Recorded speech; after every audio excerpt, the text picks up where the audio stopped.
कर्पूरगौरं करुणावतारं संसारसारं भुजगेन्द्रहारं सदा वसन्तं हृदयारविन्दे भवं भवानी सहितं नमामि।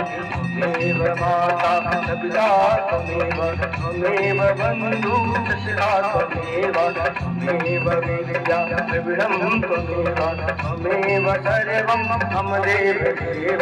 श्रीरामजयश्यामलगोपलाङ्गं सीतासमारूढवामभागं महाकालजगजारुचापं नमामि रामं रघुवंशनाथं नमामि रामं रघुवंशनाथं नमामि रामं